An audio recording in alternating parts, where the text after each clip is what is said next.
Suffering from earbud-related discomfort and low-quality audio?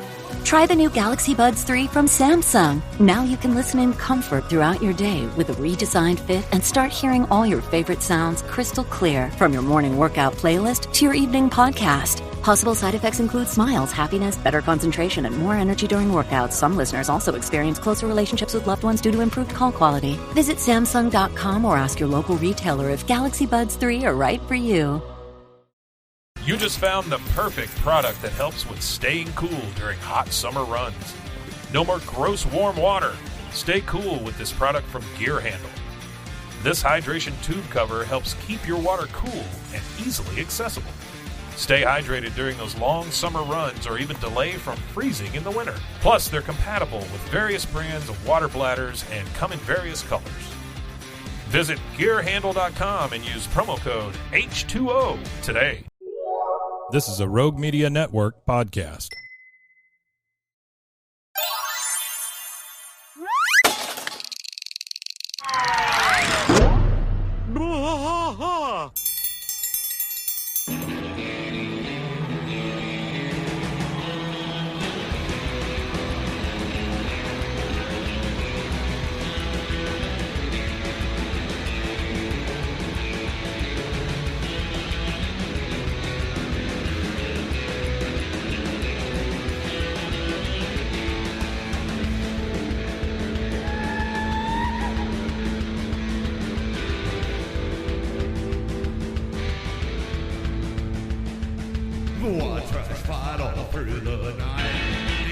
Heart of Texas, the trailer park is nice and dark.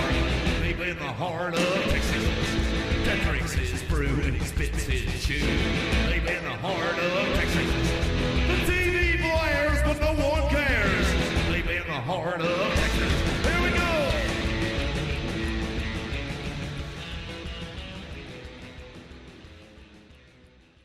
Well, hey there. Hi, everybody. Whoa. What do we got? Go ahead and mute your mic. Is it me? Yeah, just mute yours. There we go. Yeah, that's better. Okay. Blah. Welcome to Blah, King of the Hill podcast. I'm Mike. And I'm Rusty.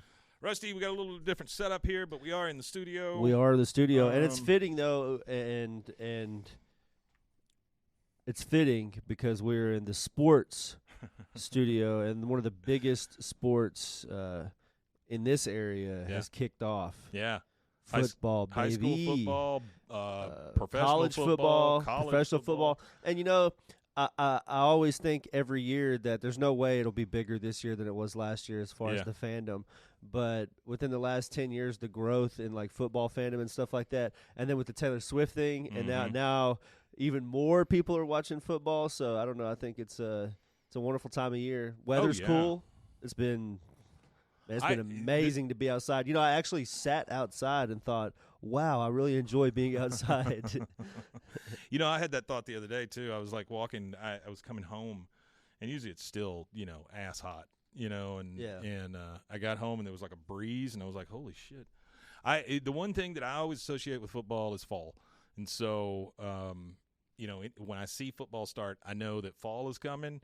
And I know that basketball starts soon, and so it's a very good time for me. Yeah. Plus, you got Halloween, which is one of my favorites. Then you got Thanksgiving, which is absolutely my favorite. And then Christmas, which is whatever it is. I would imagine you're a big Christmas person, though, with all those kids, huh? I like Christmas, but no, I'm a big Halloween. I like Halloween. Oh, yeah? Yeah. I like the September, October lead up to Halloween. Yeah. That's my favorite. I like when they start putting the Halloween stuff out in May. That's my favorite. Yeah.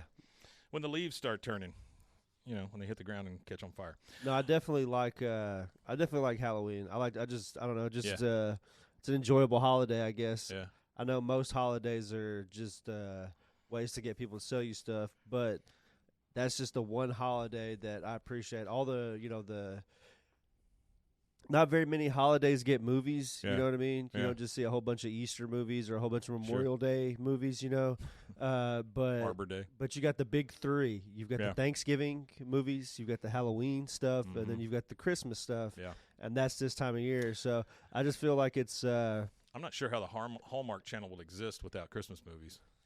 Yeah, Christmas in July, even. They do a lot. It's just actually my wife's grandpa, before he passed, he used to watch Christmas in July he loved all the Hallmark. He would just watch them. I don't know if he just liked the cheesy movies or if he just liked the feel goodness of it. There's something to that though. Turning one of those on and you can just passively watch it, and it doesn't make you think, oh my God, that guy's killing that other guy or whatever.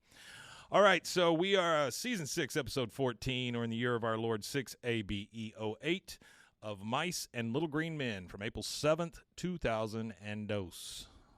2002. Yeah, Yeah. we're moving along through the show now because We are. the show ended in 2009. So, yeah, we're getting there. So we start this sucker with no bell, no yell. We start in the alleyway. We hear the birds chirping and stuff, and Hank gets a little look on his face, and he says, I heard a funny joke the other day. It seems a doctor, a lawyer, and a gentleman from Oklahoma. And then Bill busts in and says, I told you that joke. I want to tell it. Dale, you'll just ruin it. Let Hank tell it. It's my joke. I'm going to tell it. There was a doctor, and then, bam, he gets hit in the head with a big red rubber ball. Bill goes down. I mean, he's like, it's like, down goes Frazier kind of thing. He just hits the floor. And nobody really reacts to it. They just see, oh, Bill got hit by something again. He falls down. Hank picks the ball up, and he's like, whoa, what the heck kind of ball is this? And then Joseph comes up with his lacrosse net, and he's like, oh, sorry, I'm trying out for the lacrosse team. And then you've got Dale saying, my son, the jock, with me and your mother as parents. I don't know how you got so athletic. You hear the car radio playing, and we see John Redcorn backing out. He is listening to Rat. That's 2 T's with your Rat. 2 T's. Is that a show band or is that an actual band? No, it was an actual band. Yeah, Rat. They had Round and Round and a couple other songs. Was it like post-pop funk or something? Nah, they were hair metal. Oh, a hair metal band. I think that I'm very diverse in my music taste. Really super diverse. I listen to international music. Yeah. I listen to music in languages I don't understand. Mm-hmm. But the one type of music that I could never feel is like a lot of electronic made music. Yeah. And then hair metal. Well, only good thing, I always say, the only good thing to ever come out of hair metal was Pantera. After that, that's the only redeeming quality that it has. I grew up a big Van Halen fan, so I mean that was okay. And Van Halen, I don't know that I'd necessarily call them a hair band. My wife is. I wouldn't really call them hair metal because of the Eddie Van Poison Halen. Is hair metal. Poison White is hair Snake. metal.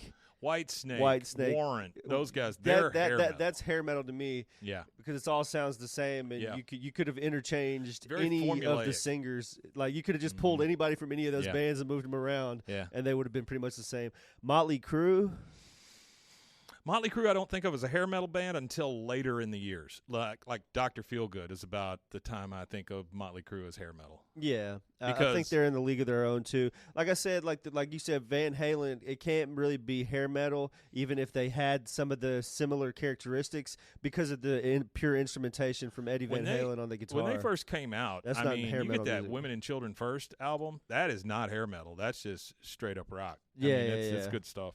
Okay, so Dale looks over. He waves at John Redcorn. Hey, John Redcorn. Well, okay, son. Just be more careful where you're aiming. If Bill wasn't standing there, you would have hit Hank's truck. So he's more worried about Hank's truck than he is hitting Bill in the head. Well, yeah, I imagine it would be because it's probably a harder surface, though, hitting Bill. It's probably not only a harder surface, it's probably less bullshit to deal with.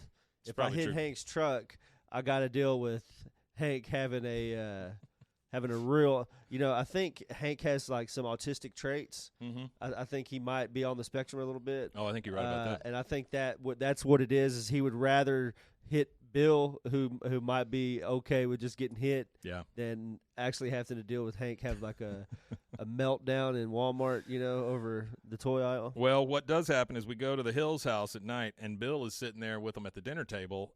He has 2 black eyes and a big old bandage over his nose where he just got smacked right in the face. That's rough. He's sitting down for supper with them, and he says, I just want to thank y'all again for having me over tonight. Bill, anytime you have a mild concussion, you are welcome at this dinner table. That is. Oh yeah, that's. But with Bill, that could be very often. Yeah, that's something I forgot to mention. So, I I don't know if this is intentional, and I'm pretty sure it probably is intentional from the writers of the show. Yeah. So lacrosse is actually a Native American sport.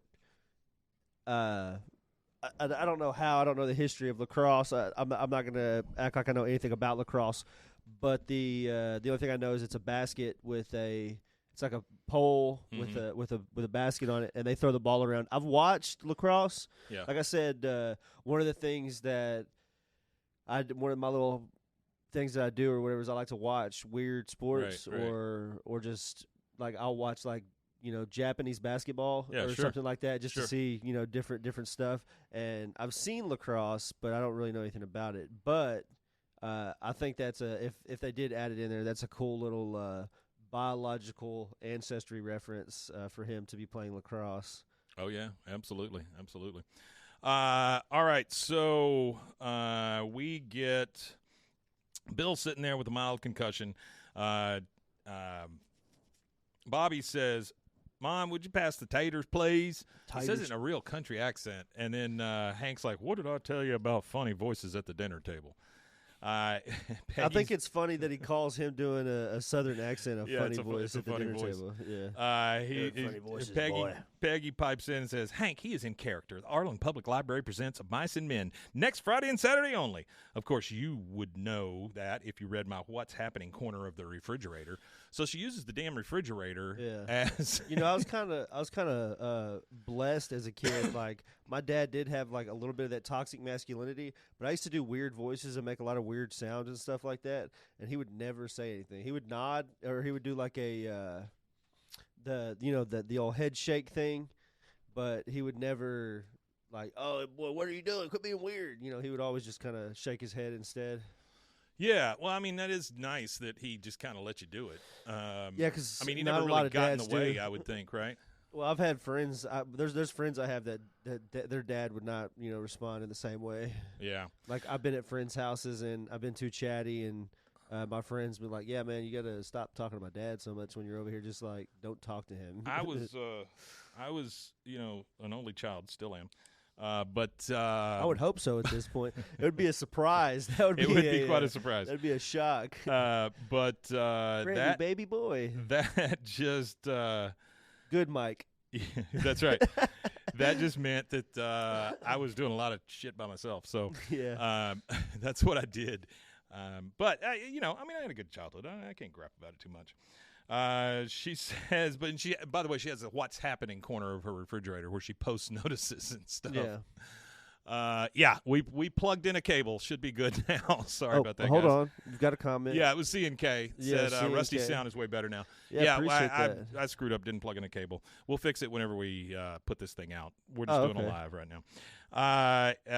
She says, "What's Happening corner of the refrigerator?" Bobby says, "I'm one of the two leads. Plays about a hard-working regular Joe and his slow-witted friend." Hank looks at Bill and goes, "Yeah, I know a little bit about that." Bobby says, "Perfect. Maybe after dinner we can rehearse together. I've been looking for a vehicle for the two of us." Hank says, "I'm kind of busy after dinner with dessert and all. Why don't you ask your mother to help? She's good at that kind of creative stuff." I love the fact that it's just creative stuff, quote unquote. Oh, yeah. Peggy is picking her teeth when she opens her mouth to say, "Actually, I'm great at it. I played the lead in my high school production of Grease, Danny Zuko." Why is she playing the male lead in Grease? She's got a strong jaw. And it's the big feet. She's probably the only one that can fit in the shoes for Danny Zuko. Hank says, "There you go, Bobby. Your mom's a substitute actor, too." Bobby looks super sad. Peggy looks at him and says, a substitute actor? What does that even mean? Well, like instead of a substitute teacher, she's a substitute actor.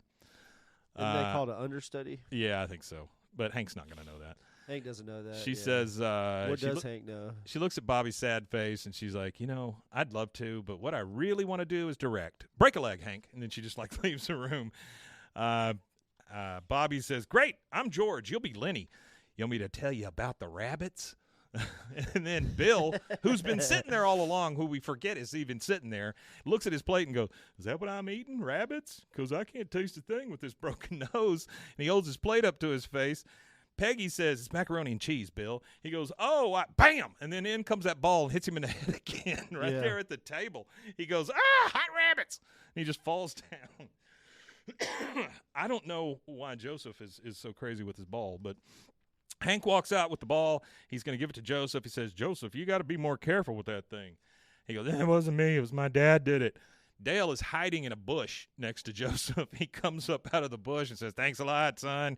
Should try out for the gymnastics teams. You're pretty good at rolling over. That's good. I'm in over my head, Hank. I ran out of advice after I told him to hold the stick like a giant cigarette. Hank throws the ball back to Joseph. Joseph catches it. He then throws the ball. Joseph throws the ball at his dad. Heads up, Dad. And Dale's just avoids it. And Hank catches it. He goes, good hands, Mr. Hill. And then Hank, kind of getting into this because Hank's a sports guy. So what do? You just flick it? And then he throws it, and he's like, oh, it's all about the follow-through. And then Bobby, back inside, sitting by the now giant broken glass door where the ball came through and hit Bill in the face, looks at Peggy and says, well, so much for rehearsing my play with my dad because, Hank's out there throwing the ball around with Joseph now. She says, no, honey, I'm sure your father will be back any minute. And by the way, she's wrapping up the leftovers in colored saran wrap on the plates. Your mom ever do that? Just put the saran wrap right over the plate and then stick it in the fridge? Yeah, I'm sure there's a variation of that. She takes the plate that's still got food on it. She puts the saran wrap on it, and then she turns it upside down to make sure the saran wrap's holding. Usually foil. Yeah, that's what I would think, foil, My too. mom was big on foil, and then I used to ask her why foil and not saran wrap, and she says because foil has thermo capabilities. Well, not only that, saran wrap's a pain in the ass is what it is. Saran wrap is a pain in the ass. I've just never liked that stuff. I don't think it's good. I don't think it holds. I don't like it. I don't know who fooled all these ladies into thinking that saran wrap was good. Yeah, their wrap's not very good. So she says, he probably went to the hardware store to fix the window, so we won't be murdered in our sleep. I mean, she says it so casually, so we won't be murdered in our sleep. Bobby overhears outside Joseph and Hank still playing catch. Bobby comes out and goes, what are you guys doing, catching butterflies? Hank says, sorry, Joseph, I got to go play make-believe with Bobby. I mean, that's really reductive of him, but not only is it reductive, it's also pretty, deconstructive for their relationship and stuff. It's crazy to tell your kid who is interested in other things and that's the thing that, I mean, it's one of those dichotomies in Texas, too, that they kind of – where you get a kid who has zero. I had a buddy that was like this. It was one of my close friends where they have zero interest in sports. Yeah. But because they have any remote bit of athleticism, they're kind of pushed to be in sports. Yeah. Like Johnny Manziel's all kind of like a perfect example of that. He said by the end of it, I didn't know who I was playing football for anymore. He said I liked baseball. He said once I got to the end of baseball, I was burnt out. Yeah. And he said that's kind of what happened with football. I was as good as I could be and did as much as I could do, and that burnout gets real. And kids just parents, please quit trying to live vicariously through your kids. Yeah, absolutely. And let you your see kid that a lot be in weird. baseball around here. We wouldn't have Saturday Night Live or any of these we wouldn't have Dave Chappelle if some parent didn't say, "Hey kid, go be weird in the world." Yeah. Did you see that about Saturday Night Live? That thing they're making? The movie? Yeah. I went and watched Beetlejuice. Yeah. Wait, I won't say it a third time. We don't want him messing up the show. Sure. No, we went and watched that. It was, it was. Oh, they said it was very good. It was. I guess I wasn't shocked because it's all the same people. Mm-hmm. Danny Elfman's music was amazing. Yeah. I'm not gonna ruin it or anything. No, please I'm not gonna spoil anything. Music was amazing. They still had some of the weird animation, like the sandworm animation or whatever. Yeah. They still had some of that same, Tim Burton style claymation stuff. My stepson and it was really good. My stepson and my daughter-in-law took the grandkid to see it, and they said it was fantastic. We went and saw it. They came through just saying it was funny as hell. So they really enjoyed it. It was really good. I think I personally think the beginning was just a little bit slow for me. Yeah. So I was kind of nodding. Yeah, sure. But once the action kind of picked up, it got pretty good. It was really funny. I'm really surprised. Hats off to Keaton or whatever, Michael Keaton, to be that age. Oh yeah. I forgot he was 71. Oh yeah. And I'm seeing him, walking around like Beetlejuice does, all weird and stuff. And He's I'm been around for a while. That's a 70-year-old man doing that. He's out there. He's doing a good job. He's doing a good job. He did a great job. So Hank says, I got to go play make-believe with Bobby. And then Joseph says, thanks for the tips. Maybe I can try them out with my dad. And then it goes over to Dale. He's sitting on the ground flicking a lighter like a Zippo, and he goes, whoa, wait a minute, Hank. I noticed when you threw the ball to Joseph that it went to Joseph. Seems to me that it would be good for him to practice with a man who can do that. At least he knows his limitations, I guess. He can't even get the ball to Joseph by throwing it. Hank says, yeah, I suppose it would, but I'm supposed to rehearse with Bobby. And, hey, Dale, you always go to that dinner theater with your gun club buddies every Wednesday night. So you think you could give Bobby some pointers on acting? Isn't it kind of funny that a bunch of gun club guys go to a gun dinner club theater? guys. He goes, could I? Yes. Will I? Yes. I don't know why you say that. Hank says, Bobby, good news. It turns out that Mr. Gribble is one of Arlen's great acting rehearsers, and he's willing to work with you. And Bobby, of course, still disappointed. He's like, oh, okay. Dale's talking to Bobby now. He's like, so we're doing a Mice and Men, huh? I saw the dinner version at theater. I saw the dinner theater version of it. The roast beef was fantastic. He didn't care about the play. No, he didn't watch it. Now we're back with. Isn't that John Steinbeck? Yeah. Isn't that about of Mice and Men? What's the guy at the end? He has to pop him in the head Yeah, while yeah, he's petting yeah, the yeah. rabbit. Yeah. Oh, I was thinking Dust Bowl, but that's the Grapes of Wrath. Yeah. Yeah. So we're inside and we see the fridge, and Peggy has those little words that you move around, to make poems or whatever. Yeah. And she has one that she rearranges it, and it says, and she says this, warm, bulging rain sails languidly tomorrow. And then she looks at it and she goes, ooh, that's a keeper. And then she puts tape over it to keep the words together, which is the most ridiculous thing I've ever seen. Now we've got Bobby and Dale in the living room. Bobby's saying, that's right. It's going to be nice there. Ain't going to be no trouble, no fights. Nobody's ever going to hurt nobody or steal from them. It's going to be nice. He looks over at Dale. Got a single tear rolling down his just a little face. one tear. He goes, bravo, Bobby, bravo. That's the best performance since Michael Caine's ether huffing abortionist in the Cider House Rules. What a specific reference. He's a movie buff. Yeah. Well, he's to do the reference. He's a Michael you Caine know, buff. if you say the words "my cocaine," it sounds like you're saying Michael Caine with his accent. Sure. My cocaine. Michael Caine. My cocaine. Peggy comes in and goes, Bobby, I thought your father was going to rehearse with you. Bobby says, it's okay. Mr. Gribble's an excellent acting coach. He's showing me how to channel my disappointment in Dad into great art. Holy crap. Well, you Bobby know what? says another it's one of kind these of relatable, things. though. He can kind of relate to him in that Oh, sense sure. of being disappointed in his dad because Yeah. he has troubles with his That's all dad. Hank had. His dad being gay. Hank was just super disappointed in everything. But yeah, both sides. They could definitely use that. But Bobby says something like that to Hank here in a bit. The doorbell rings. Peggy goes and answers it. It's Joseph with his net stick, whatever you call those in The net stick. Let's just look up what it's stick called. net. He goes, hey, dude. I mean, Mrs. Hill. She goes, Dale, your son is here for you. Actually, I came to see Mr. Hill. Actually, the name of lacrosse probably comes from the name of the stick. Yeah? It's called cross. I don't know the difference between lacrosse and field hockey.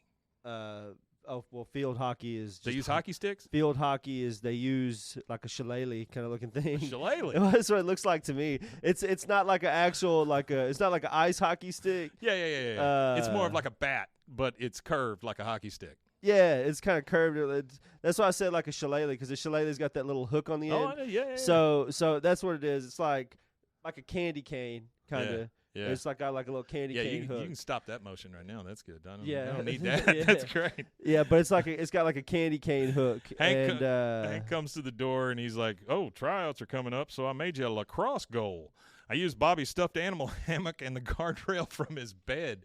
So number one, Bobby has a hammock full of stuffed animals. Number two, he's got a guardrail on his bed. Yeah. Kid's 12. Well, Does he fall out of bed a lot? I'm not really sure, but I had problems with sleepwalking. I could have benefited from a guardrail when I was That's 12. a fair I don't point. sleepwalk now as an adult, but when I was young, when I was a kid, I would sleepwalk. There was one time where it was like I remember it because they woke me up. You're not really supposed to wake people up when they're sleepwalking. Right. You're supposed to just let them go back to bed and then wake them up and let them know what they were doing. Sure. But I was woke up while I was sleepwalking. What it was is I think it was like 2 or 3 days before my birthday, and I went into the living room while asleep. and like sat down on the couch and started asking about birthday presents and like it's my birthday. And my dad woke me up, and he was like, he didn't know that I was asleep at first, and he was just thought I was trying to be funny or something. Yeah. And then he woke me up, and I don't know, it was a weird experience being woke up when you went to sleep in your bed, and now you're sitting up in the living room. Yeah, I don't think I ever sleptwalk, but I was just up all the time. Like I just don't sleep a lot. Yeah, I don't. Like 6 hours. Definitely now. 6 hours is tops for me, pretty much. Unless I'm sick, That's and then a I'll good sleep night. for 100 6 is a good night. It's usually like 4 for me. Yeah. And well, you got babies too. I've been watching. Well, not that's even a little that. My different, kids too. sleep amazing though. My kids. That's one thing I've been blessed with, and I hope I Yeah. continue to be blessed with. Yeah. Is my oldest, when he was a baby, he would go to bed from like 6 to 7. It would be like wow. from like 6p to like 7a, and then the new one.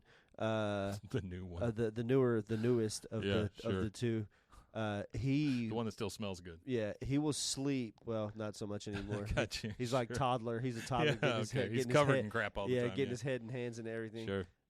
He will sleep as long as there's somebody to sleep next to. Yeah.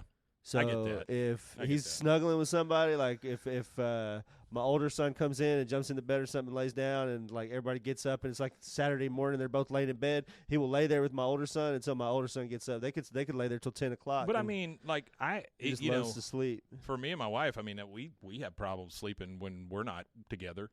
You know, I mean, it's it's weird. I 'Cause don't. you just get used I just to have it, problems. I've had problems sleeping historically. Like there's not been a time I used to stay up and read books, and then, like I would be up to like 3 or 4 in the morning reading books You know? I because was always couldn't movies sleep. and stuff. You know. Yeah, it was lot of books or TV. movies or TV. I used to watch a lot of urban programming because all the urban programming on Fox was at late at night. So I watched a lot of Living Color. I watched Living Single, sorry, and I watched a lot of Martin. And then I used to watch my mom. She worked nights, so she'd get off work at like 11:30, and I used to watch a lot of Bill Maher with my mom at night. Bill Maher. I don't know why that's Every what we kid were loves watching. good Bill Maher. That was when he was you know, like he's kind of got old and shifted to a little sure. bit more, but little that was when cranky he was now. like far left. That's when Well, he I mean, was when like, I was a you could've kid, I called was him far left. watching Donahue, and I was watching Tom Schneider and all that stuff late at night. You know, I was watching that's these, what I watched, all that these late night stupid stuff. conversation shows, and Craig I don't- Ferguson. and I guess that's why I do this now. I don't know. Craig Ferguson's my favorite. You know he's coming back. He's supposed to be coming Is back he? to do another late night That'd be type great. show. I would love that. I hope so. I think I late really hope he night- does. I think late night in general is going through dead. like a transition. I think They it's just said they pulled the Tonight Show back to 4 nights a week from 5. Yeah, that's probably the first in its it's existence. the first time I think it's ever happened. Well, Yeah. that's the thing is it's you've got guys that are now just yes men. Oh, sure.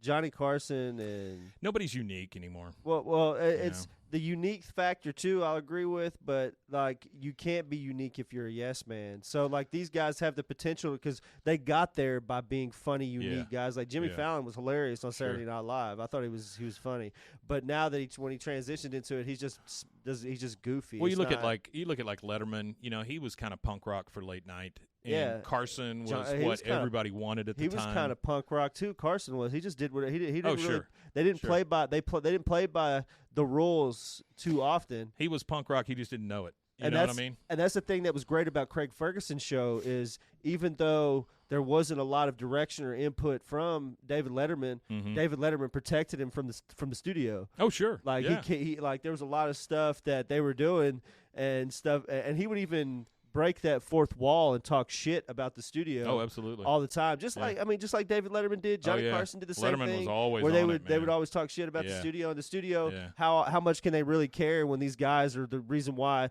Like at that point, Johnny Carson is probably the reason why NBC was able to fund Saturday Night Live. Oh, or- absolutely. Carson was the like, reason for a lot of He's stuff. probably at the NBC. man who built 30 Rock. Yeah. You know what I mean, or built Yeah, it he back did a from lot what of it that. was. He did a lot Because of the that. golden era of TV, like he was there at the very end of that original era of TV, like when he started doing it. Steve Allen and all Oh, them guys. absolutely.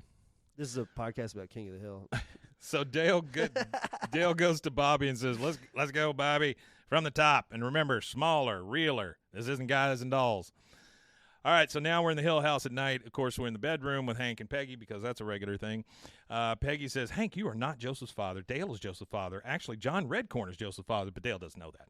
Point is, you're only his godfather. You're not supposed to take over for Dale until he's gunned down by federal agents. That is the agreement.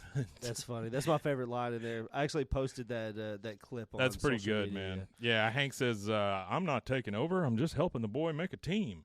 If Bobby were trying out for a team, I'd help him too. Peggy says, you know very well that's not going to happen. Hank's like, yeah, I know. And then they turn the lights on. It's so depressing. Now we go to the Arlen Public Library. On the sign outside, it says the Bookworm Players present Of Mice and Men. And then below that says Overdue Book Amnesty Week ends tomorrow. So that's kind of funny. Make sure you get your books back. There's a overdue book amnesty this month at our local It is. library. Yeah. I saw that. I saw it in the paper. Isn't that funny? Yeah. That's the episode we're on. Yeah. So, if you're in the Central Texas area and you use the McLennan County Library. Take back the old library books. This month, they have an amnesty. So if They you won't have kill lost you. a book, if you have an overdue book, Yeah. if you have $100 worth of, if you like, I went up there and had they told me like $140, Yeah. and I don't even remember what it was for, nothing Yeah. like that. It was from something from my childhood or something. Sure. And Little engine that could. yeah, the little engine that didn't.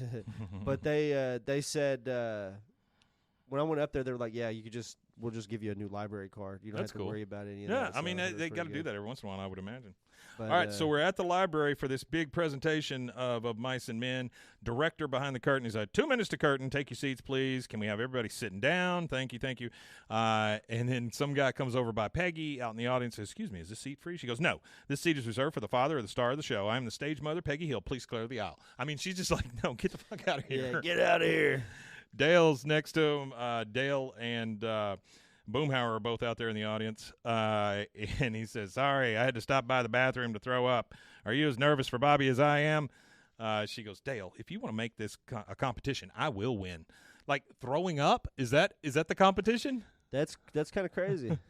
Dale says, so where's your better half? Well, he must be off dealing with a propane emergency. As a propane wife, you'd think I'd be used to it by now, but I am not. A propane wife. Bobby looks out. That would be a good shirt too. Oh yeah, I'm a propane a propane wife Yeah. on the weekends. It says Bobby looks out from the back of the stage and he's very sad because he doesn't see his dad sitting next to his mom.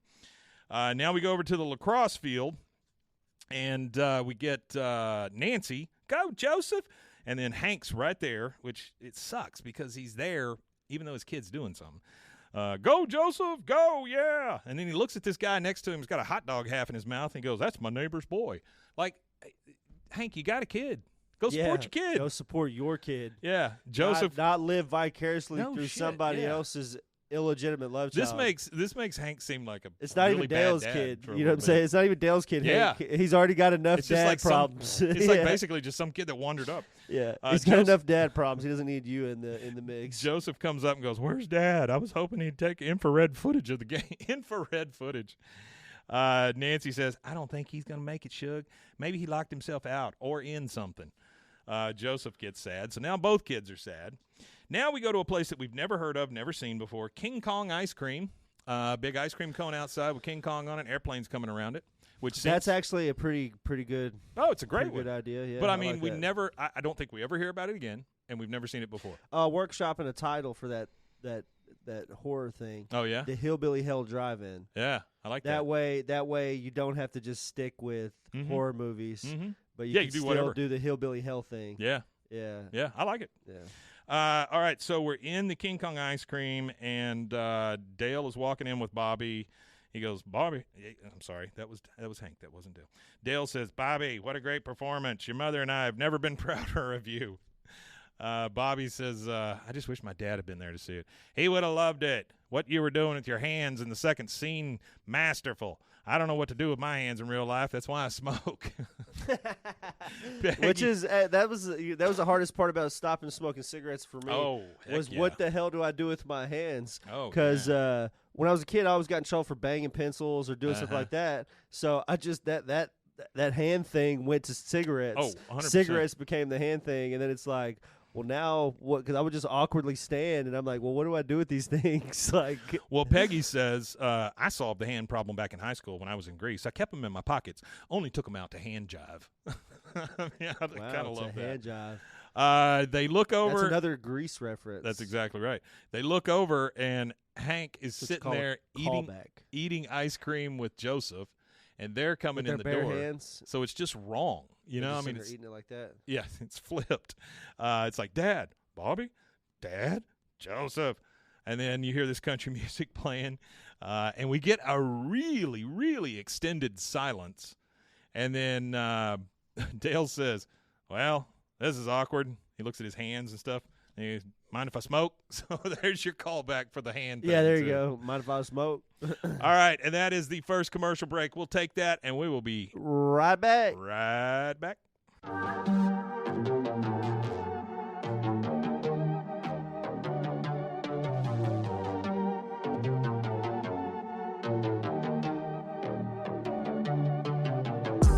Hey y'all, I'm April. Hi, I'm Caroline. And we have a new podcast for you. What's it called, Caroline? Bloody Happy Hour. It's going to be your new favorite guilty pleasure. We're going to talk about some bloody stuff. Serial killers. True crime. Rape. Rapist. Why not join us? We'll have a good time. You literally never know. I don't know what I'm going to say. Bloody Happy Hour. Apple Podcasts, Spotify, or wherever you listen to podcasts. All right, and we are back. We are back. We are at the King Kong Ice Cream. I've got there in the booth. They've got some drinks and stuff. Yeah, and it's Hank and Dale talking to each other. Yep. The play. We really stepped in it and walked around in the carpet this time. That's a hell of a phrase. We really stepped in it and walked around the carpet this time. He says, poor Joseph. He says, can you send a 13-year-old boy a bouquet of flowers? Is that appropriate? No, Dale, it's not. Hank says, well, if it's my boy. He goes, if the boy is my boy, you can. Now, why am I knocking Bobby? We're the ones who are having trouble with the kids communicating, the emotional whatnots. Emotional whatnots. Dale says, sometimes I ask myself why I even bother. I mean, it's not like Joseph's even my son. This catches Hank sideways because he's like, what? He's like, what? He did, like, does he know? Or yeah. What's really going on? Because everybody knows but Dale. He's like, what? Oh, that's crazy. Why would you say something like that? Now that Joseph's hit puberty, the differences are impossible to ignore. We don't look alike. We don't have the same interests. Oh, come on. Sometimes I think the only thing Bobby and I have in common is our waist size, which is actually a pretty decent joke by him. That is a good joke. Dale says, true, but get this. I recently saw on the Discovery Channel that it takes 9 months to make a baby. He recently saw that on the Discovery Channel, by the way. Wow. That it takes 9 months to make a baby. Yeah. Well, 9 months before Joseph was born, me and my reproductive organs were 500 miles away in Marfa, Texas. We get a flashback to Dale out in the boonies in Marfa, waiting for those lights to come up. If you don't know anything about Marfa, Texas, it's almost like what do you call that thing in Alaska where you get the Great Northern Lights? Oh yeah, it's kind of like that, but they say it's like UFO lights in Marfa. Yeah, well, I don't know why they keep showing up. I had a little deal for it. So Marfa lights, it's a real phenomenon or whatever. Mm-hmm. A lot of the lights, Dale says, are swamp gas, experimental aircraft, or weather balloons, or whatever, which are all UFO glitches. But in fact, skeptics versed in the subjects claim that they're car headlights on a distant highway, that could be a which thing. are distorted by local atmospheric conditions. Because of the frequency of the appearance of the lights, either the skeptics are right or it's just adjacent to a very busy UFO highway. I've definitely heard that before, that it's the lights hitting. That's what they say. They say it's the lights, and it's just like they also have the is it in Marfa where they have the Prada art installation? Oh, maybe that. I little, think it's the in tiniest Marfa. Prada It's like the store tiniest or Prada yeah. store. It's like not even really just a store. It's just the installation. So in this flashback, we see Dale out there with a telescope with a bunch of other people, and he's got the original Dale's Dead Bug van, which is just a panel van that's spray painted on the side, kind of like in an 80s font. And it just says Dale's Dead Bug van. I thought that was kind of cool. He goes, 4 years, alien spaceships have appeared in the skies above Marfa.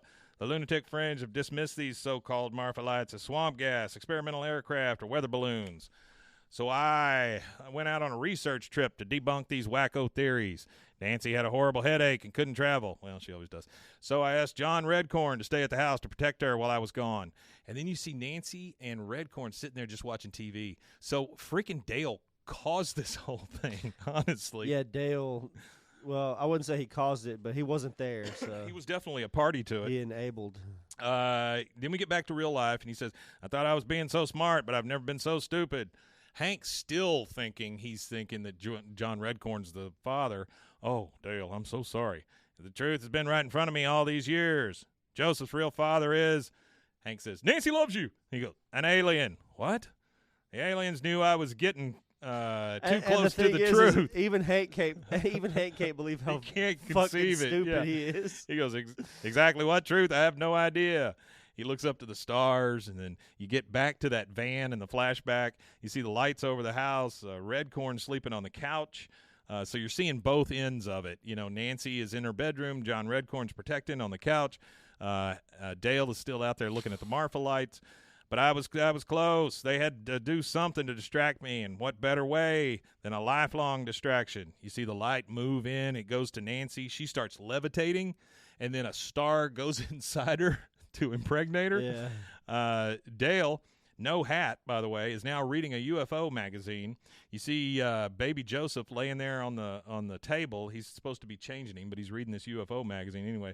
As nefarious schemes often do, it worked. For the past 13 years, I've been too busy raising an alleged son to construct surveillance. And then you see the baby pee on him because he didn't have a diaper on him. You're back to reality. Hank says, I really don't think Joseph is an alien child. Well, I didn't impregnate Nancy, so who did, huh? You got a better explanation?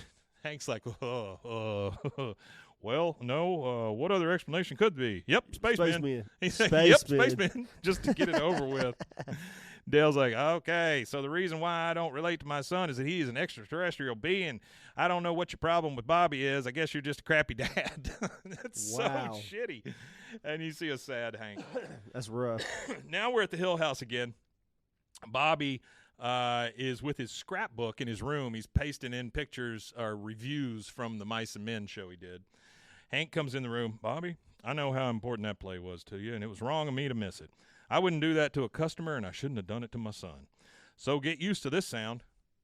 He claps one time, just like that, because I'll be doing a lot of that at your next show.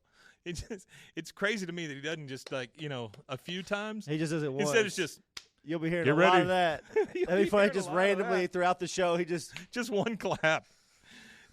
Bobby appreciating it. I mean, he's like, well, that's very kind of you, but Mr. Sutter from the bank got transferred to a branch in Durndal, so we have no idiot man-child. Therefore, we have no show. You know what my favorite thing to do is at shows and stuff like that, or like What's that? Clap and get the whole audience to clap at a part where it's not even necessary because everybody has a hive mind. I like and to, the second they hear a few claps, and then another person will hear it, and then it just spreads. You can hear it just spread. I like to clap a little too long. I like to I'll just keep clapping a little bit. Well, that's the thing is I like to start early and get everybody clapping, and then be the last one clapping. So Hank, hearing this news that the guy got transferred and there's no idiot man-child, says, dang it. I really wanted to see that show. He thinks he's off the hook at this point. I heard such good things from your mother. Dang it. Oh, well. Bobby says, well, if you're that good at pretending to be upset, shit, Bobby, you might be good at pretending to be a gentle giant with the mind of a 5-year-old. Bobby, I'm no actor. Yeah, but at least you could act like a dad. What the hell, man? That is deep. That's like 2 scenes. deep. Hank has been thrown under the bus twice here. Once by Dale and once by his own son. Yeah, he hit him hard twice. Oh, I learned that from Mr. Gribble, but I should have learned it from you. And he starts like sniffling, pretending, and he goes, oh, okay, I'll do it. So now you've got Hank agreeing to play the idiot man-child in Of Mice and Men opposite Bobby. That's good, though. Okay, so we're in Dale's garage. Isn't that the guy that gets shot? Yeah. Yeah. We're in Dale's garage. We see Joseph over there on the weight bench lifting weights.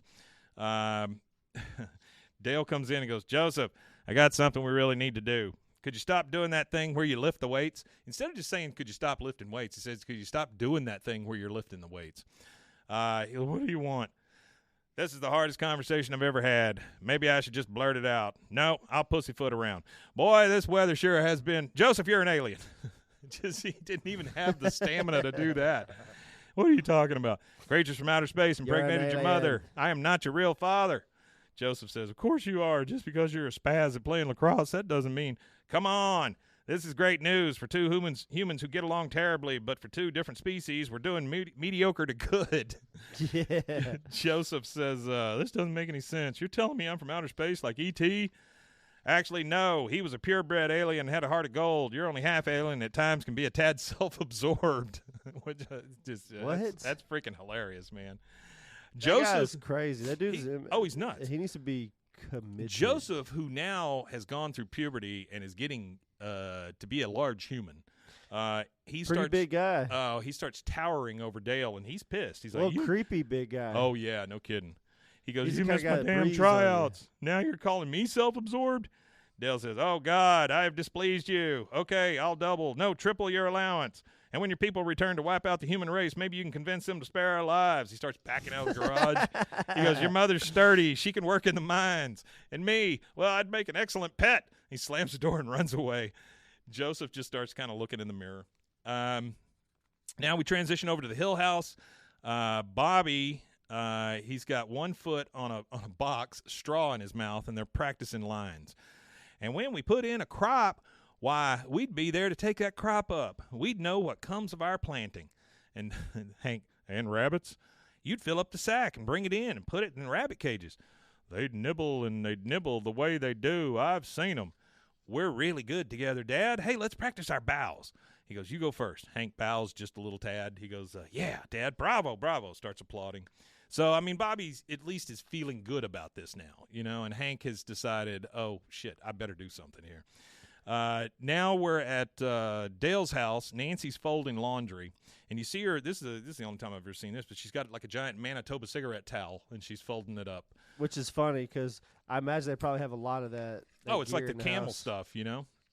You know, it's kind of funny because after all that cigarette promotional stuff ended, my friend's mom still had like Walmart sacks full of it in like a cabinet somewhere. Oh, I don't doubt that. It was points that she would she was like saving up for something. It was points she couldn't use anymore or whatever. But it was like it was like Walmart sacks. I mean, I've told you tabs. I used to have a big ass jar, like a Tom's candy jar. You were saying that you got the Sega Game Gear. That Sega Game Gear, yeah, it's ridiculous. I actually have a Sega Game Gear. I just found, Did you steal it from my house that time? No, it was it was actually my friend's. My friend's mom was like cleaning some stuff up. She's friends with my parents or whatever. It was honestly a pretty revolutionary thing, man. You could plug the regular Sega cartridges into it. That was pretty badass. All right, so Joseph comes in the room and he goes, Mom, have you got a minute? What's up, little Shug? Is Dad my real dad? I mean, just blurts it out, you know. Nancy's like, what? Oh, of course he is. Why would you say something like that? He's your dad. He's your dad, okay? He's your dad, okay? He's like, oh, okay. She's got, okay. Joseph leaves the room. Boy, she is just sweating bullets at this point, you know. Now we're in Joseph. Yeah. Everybody thinks he's getting there. Both close. Of them are getting super close to the truth. Now we're in Joseph's room. Joseph is talking to Bobby. She was scared, Bobby. That kind of scared you only seeing an Earth woman who's given birth to a half-human, half-alien baby. Bobby, Joseph, you are not an alien. You're being crazy. I knew you were going to say that. Oh, no, I have ESP. What's happening to me? Dale comes in the room. He's got a giant TV he's bought him. Greetings, your alien excellency. I brought you a brand new TV. No reason, just because. Enjoy. Backs out, close the door real quick. He's just being nice so my real dad won't freeze him in carbonite and trade him for spice. It's not like he really wants me to be here. Bobby says, where are you going? I'm tired of being a freak. I just need to go live among my own kind. I need to go home. He stares out the window just at space, like he's just like, I need to go see my own kind. All right, we're back at the library play. Now, Hank is in just overalls, no shirt underneath it. Got one of the little arms of the overalls hanging down. Yep. He's exposed. He is exposed. He is. This is the most exposed he's been in public. Hank's nipple is free. Actually, I say this is the most exposed he's been in public, but we already did the tornado episode. That's true. He was completely where he had naked. a barrel of pickles hanging out. The director is back there. Places, everyone. Hank looking at Peggy. He's like, hold on. Where's Bobby? Peggy says, well, I thought he was with you. No, I had to come early for body makeup. body makeup. He needed body makeup. Was that bronzer? I guess, man. The director comes through. Oh, no. Where am I going to find a George at this last minute? Peggy's like, I'll do it. I mean, she just right on it, boy. She just, I'll do it. Because it's about her. Hank says, wait a minute. I was just doing this for my son. If he's not here, I resign my part. Director says, Hank, the show must go on. And this is Stephen Root doing this voice. We have a room full of seniors from Garrity and Sons Nursing Home, and we may have told them this was Broadway. I don't want them to be disappointed. Oh, wow. The curtain opens. They don't know where they're at all. No. Yeah. The curtain opens. There's a ton of old people there. And then Dale and Boomhauer sitting in the front. Boomhauer, of course, in his Miami Vice finest. And you just hear, and the curtain opens, and then Peggy comes out reading off of the script. Lenny, for God's sake, don't drink so much. Hank's sweating, scared, looks out. He goes, that's good. You drink some, George. You drink some, too. She goes, I ain't sure it's good water. It looks kind of scummy to me. That line could be better. Who wrote this crap? I mean, she's looking at Steinbeck stuff and going, John who wrote Steinbeck, this crap? yeah. Critically acclaimed author. All right, so they're driving home. Hank is still in the overalls. Every middle school ever reads his books. Yeah, no kidding. Yeah. Peggy says, this is not like Bobby. He was so excited about doing the play with you. Is it possible he got a better part in another play? Yeah, Peggy, that's exactly it. He went and did another play. Hank says, if he wanted to make his old man look like a jackass, well, he finally did something right. Damn, Hank, shit. That's a lot of little backhanded insults, you know? They pull up at home. Dale comes running out to the car. The alien has escaped. Hank says, what? He goes, Joseph, he's gone to Marfa, and he's taking Bobby with him, probably his food. Hank says, that UFO place? Oh, God.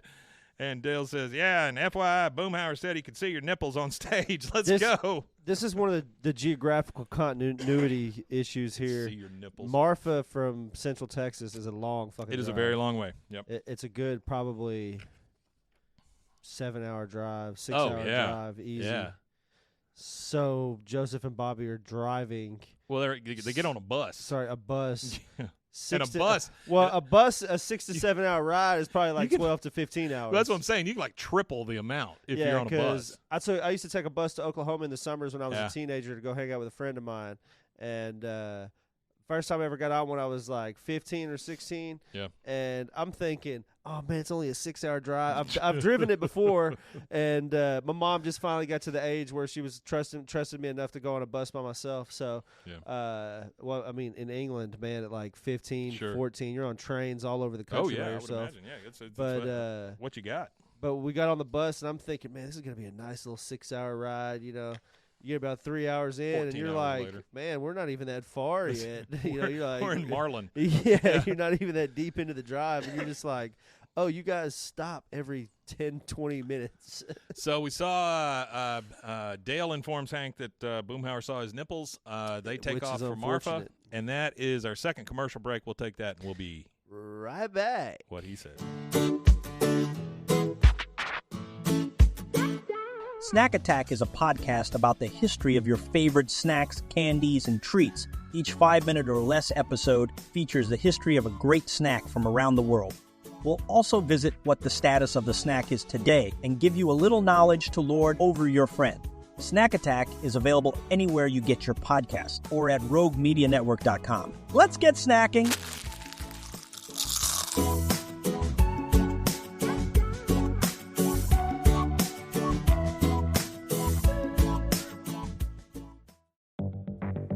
Step into the unexpected with Cultastic, or How to Start a Cult Without Really Trying. A podcast where cult creation unfolds in the most unpredictable way. Join us on a unique journey into the world of theoretical cult formation. Unlike any other podcast, each episode of Cultastic is co-written in part using ChatGPT, and we let it decide our fate, good or bad.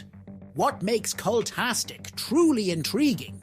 We don't know what's coming each week. Together with our AI co-author, we'll discover and build this cult, one episode at a time, exploring various aspects of cult dynamics, leadership, and group psychology. Delve into themes of charisma, influence, and the power of group thinking. It's a blend of expert analysis, theoretical exploration, and the unforeseen twists of AI-generated ideas. Remember, Cultastic is an exercise in imagination and education where we weave a narrative one episode and one tenant at a time. Curious about where this journey will take us? Subscribe to Cultastic or How to Start a Cult without really trying on your favorite podcast platform or at roguemedianetwork.com. Let's build this mission to save the people of Earth, week by unpredictable week.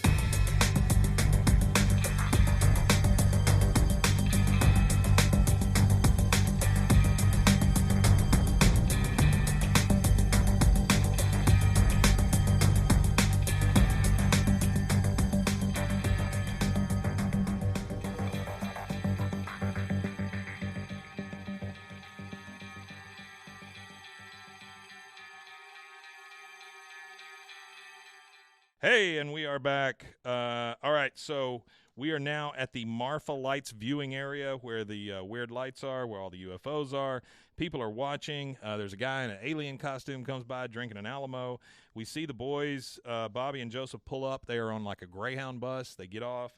And Joseph says, I hope my alien dad loves me more than my real dad. Damn. Whew. Bobby says, so what happens now? A flying saucer drops out of the sky. Some little green man in a tinfoil suit says gleep glop, and you say bleep blop, and then you live happily ever after. It's not going to happen. Joseph gets down and puts his ear to the ground, which is, I don't want to say that that's a Native American activity, but it kind of is. You know, that's kind of something you associate with that. Oh, yeah, for listening to the ground. He goes, dude, he's coming. And then we go back to Hank and Dale. They are on their way. Hank is driving the dead bug van, though. Dale's dead bug van for some reason. Which is odd, yeah. Yeah, it's weird. Hank says, why did you have to tell Joseph he was an alien? It's the truth, isn't it? Well, sometimes it's better to keep the truth from someone, especially if you know they can't deal with it. I think he's talking about you, Dale. Dale says, I felt the same way when Boomhauer told me I had bad breath. Since then, I've learned to inhale when I talk. We go back to the viewing site. Bobby is like, oh, it's getting cold. Now, I'm not saying we're wasting time because this is great people watching, but I'm about ready to go. Joseph stands and starts to leave, and he goes, how is my dad's tractor beam going to be able to lock in on me if I'm blending in with all these idiots? And he takes off running. Bobby starts running after him. Joseph, no, stupid UFOs are coming. The only lights we're going to see are the lights of an ambulance when they come pick up our cold, dead bodies off the ground. And Joseph just keeps hauling ass. Bobby, of course, is out of breath real quick and just kind of sees him still run away. Now, for some reason, Hank and Dale have stopped at the souvenir tents near Marfa. I don't know why they didn't just go straight to the viewing area. Yeah, I didn't know that. I've never actually been and stopped in Marfa. I haven't either. I want to do that one time. That'd be cool. Yeah. I bet it's just nothing but tourist trap stuff now. It's probably that. It's probably kind of like Roswell. I've been to Roswell, and Roswell's kind of tourist trap, kind of UFO stuff everywhere. Legal weed, though. Oh, yeah? New Mexico now has legal recreational weed, so that's not here. That is a redeeming quality. So they're walking through these tents, and Dale seems to know everybody. That's Don Hood, the country's top UFO hunter. He's been abducted 3 times. That's Dick Greenroy. He's crazy. And then the guy in a lawn chair is sitting there, and he goes, excuse me, friends, would either of you be interested in purchasing some alien urine? It's like, a half a mayonnaise jar full of piss. But, of course, Dale is like, how much? He goes, half a mayonnaise jar. Hank, you have half a mayonnaise jar? That's not what he's saying, dude. He's not saying it costs half a mayonnaise jar. He's saying he has half a mayonnaise jar full of urine. Yeah, that's funny. Dale takes it the wrong way. Hank says, Dale, the temperature's dropping. We got to find these kids soon. And he's talking to the guy with the urine. Hey, buddy, have you seen 2 13-year-old boys? Dale says, one of them half alien. He goes, well, I saw one kid wander out into the desert with his Indian guide. He goes, oh, God. And Dale says, well, thanks anyway. And then they start walking off because Hank's worried. You know, he knows that they've been seen now. And but, of course, Dale has to double back, and he asks the guy, hey, do you take Diners Club? Like he's going to give him his Diners Club card for this half jar for of a urine. half jar of piss. And he obviously buys it because the rest of the thing we see him with his half jar of piss. Which is kind of gross. He's ridiculous. He's a ridiculous man. You know, back to some more heartfelt shit. So this episode, I really like it because the next like scene like that we're coming up on or whatever, it really shows that it doesn't matter. All his mom, his wife did cheat on him, so I guess that does matter in the grand scheme of things. Sure. But being a dad is less about like biological stuff and what what kids you have, and it's more about the person that you are for those kids. Well, I mean, I've got 3 life. stepsons, and every one of them, I feel like we've bonded over that kind of stuff. I mean, I think I've taught them a lot. That's the thing with me is like I had with my oldest, he has 2 older brothers, and I've never treated them. I never thought that they deserved to be treated any different than I treated him. No. I used to have him at Christmas and stuff like that, and I always used to make sure to have not just like dollar store gifts for them just to get them something. I used to get them actual gifts, like when they opened Christmas, they were just as excited as my kid was to open Christmas. It makes a difference, man. It makes a difference, And that was even when I wasn't with their mom anymore. I just did it because I would like kids just my sister's dad. Yeah. Because my oldest sister, her dad, after my mom and him split up and she got my dad and had me and all that, he never once treated any of us any different than he treated my older sister. Yeah. And at one point, my mom started having too many kids, but at one point, when it was just me and my older sister, anything he did for her, if she got a brand new pair of shoes, I got a brand new pair of shoes. If she got new clothes, I got new clothes. He was a executive chef at a big fancy restaurant, so he could afford it. But that's the way it should be. It was just what he felt was right. He didn't want her coming home with new stuff and me not having anything new. Kids when you're in their life, He even paid for us to have cable. Yeah, that's a big deal. We didn't even have cable, but he paid for our cable at one point. So Hank and Dale are out there wandering around in the desert. Bobby, Joseph, he's calling out to him. He goes, "Would you put that jar down and help me look for the kids?" Then we go over to them still looking through the desert. They got nothing but a flashlight. Dale says, I can't believe I lost Joseph. I hope his real dad doesn't eat my brain, but of course he will. Hank says, damn it, Dale, you're his real dad. He goes, no, I'm not. He goes, when Joseph was a baby, who changed his diapers? You or some alien? I did. Who took his first day at kindergarten? I did. Who taught him how to tie his shoes? John Redcorn.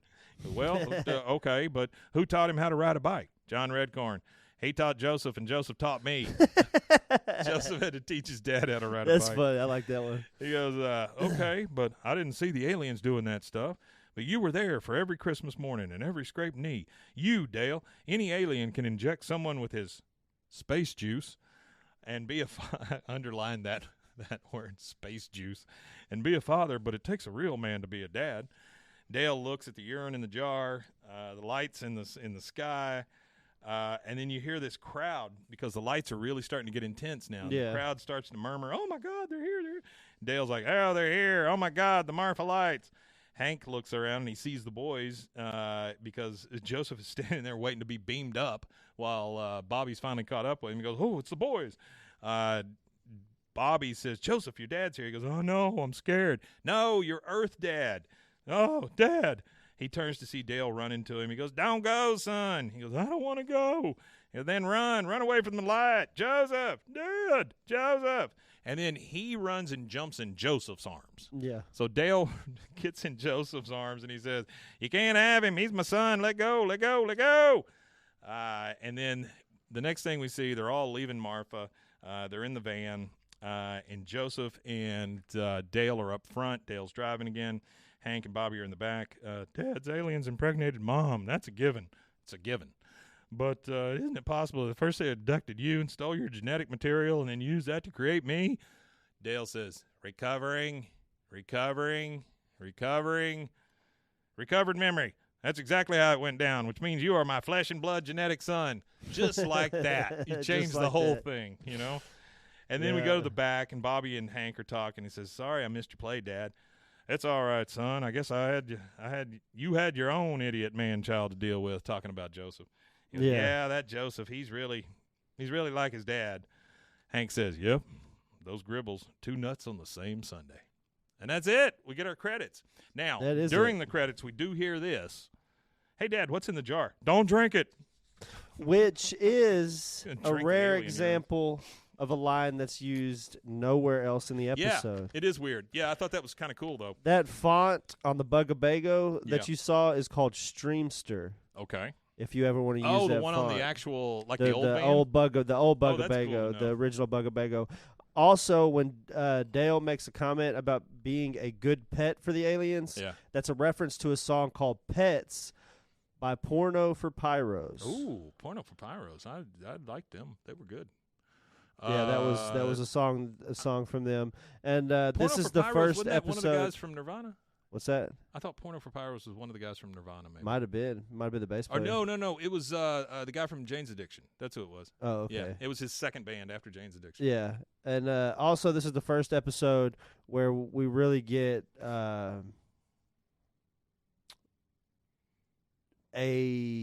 a deeper look into Joseph's personality and how similar he is to Dale. Up until this point, he's just been the average American teenager. Yeah. But now that he's getting a little bit older, he's starting to be more like Dale as far as the paranoia and the UFOs, the aliens, all the... You definitely start seeing all the, conspiracy stuff that Dale's into.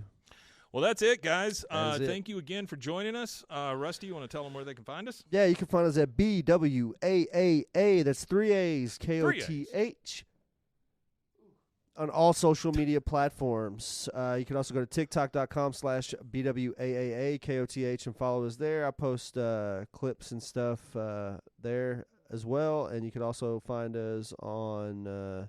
what's this app called that I post videos on here lately? It's a new app that was like Scoops.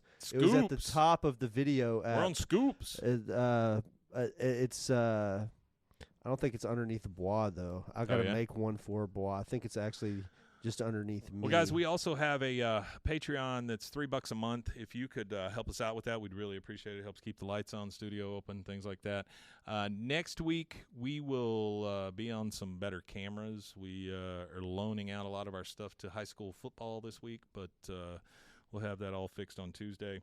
But thank you once again for joining us. And I guess there's just one thing to say. We Matanye. That was it. We Matanye indeed.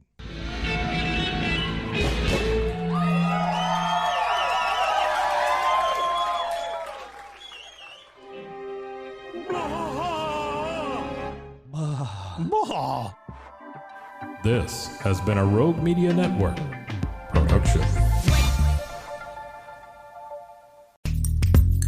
Are you a podcaster? Let's talk podcast hosting. Are you tired of your current podcast host? Need real support in a community that gets it? At Rogue Media Network, we offer top-tier podcast hosting services to help you thrive. From hosting and distribution to dedicated support, we've got you covered. Starting as low as $25 a month. Join our community of passionate podcasters today. Contact us at hello@roguemedianetwork.com.